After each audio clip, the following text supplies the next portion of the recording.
First of all, Rand Paul shouldn't even be on this stage. He's number 11. He's got 1% in the polls. What I am far and away greater than an entertainer is a businessman. And that's the kind of mindset this country needs to bring it back. Because we owe $19 trillion right now, $19 trillion. And you need this kind of thinking to bring our country back. And believe me, my temperament is very good, very calm, but we will be respected outside of this country. We are not respected now.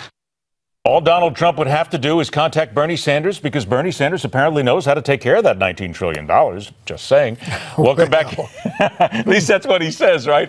Welcome back, everybody. Ed Berliner along with J.D. Hayworth. The gang up in New York is going to join us a little bit later on. Let's look at some other numbers here right now, because while the Donald is out here, we're talking about our poll numbers, and I'm looking at Drudge Report here, which is pretty close to what we're talking about, and none of the other numbers are really out. Donald Trump, 59%. Carly Fiorina, 16%.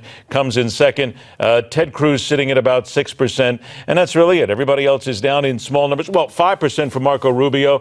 Rand Paul, 5%. I'm just a little surprised that Chris Christie's not trending a little bit more. I thought Christie really came out and did a good job tonight. Oh, no, he does a good job. Remember, former federal prosecutor, very good on his feet, did a good job in an upset, winning the governorship in New Jersey quite a while back. But the Bridgegate thing, perhaps it's a great study in the Democrat dominant media complex, because an inconsequential thing about a bridge delay was turned into something that was huge. And even though Christie walked away from it, it took his campaign and deep-sixed it. Now he's got a hole to dig out of. He got started tonight. The other thing that's going to hurt him, although he portrays it as, hey, I'm the ultimate outsider, thought it was hilarious when he said, I wake up every morning with a Democrat-dominated legislature. By the way, he went out of the way to call them names, which may not help his legislative program right now being governor. I don't know if he's that concerned about what's going to happen after this. He's looking to move on to 1600 Pennsylvania Avenue.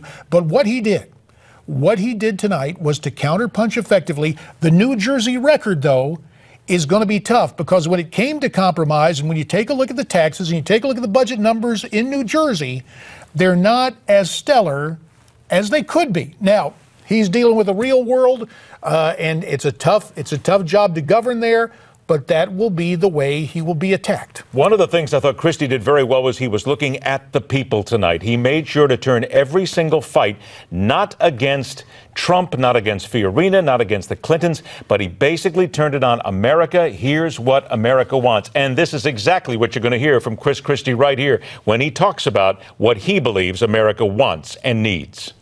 While I'm as entertained as anyone by this personal back and forth about the history of Donald and Carly's career, for the 55-year-old construction worker out in that audience tonight who doesn't have a job, who can't fund his child's education, I got to tell you the truth. They could care less about your careers. They care about theirs. Let's start talking about that on this stage, and stop playing the games. I wish they could take that, capsulize it, put that on a T-shirt and put that on a hat, because quite frankly, a number of people that I hear from, and I think the rest of America, let's start, because that's when Donald Trump went at Carly Fiorina. He started talking to her about all the different jobs she had and hammering away at Hewlett-Packard again.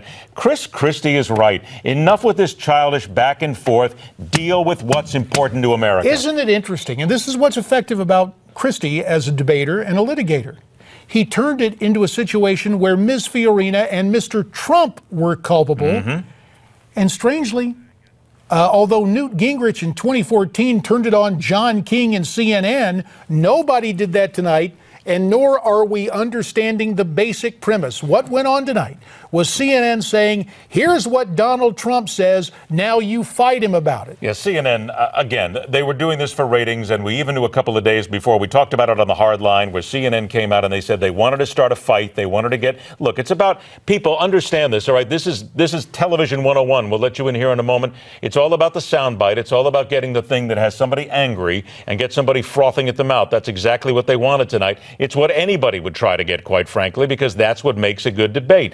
I was happy to see that a lot of they didn't bite, except for where I thought Jeb Bush bit a little bit. I thought everybody basically stayed away. So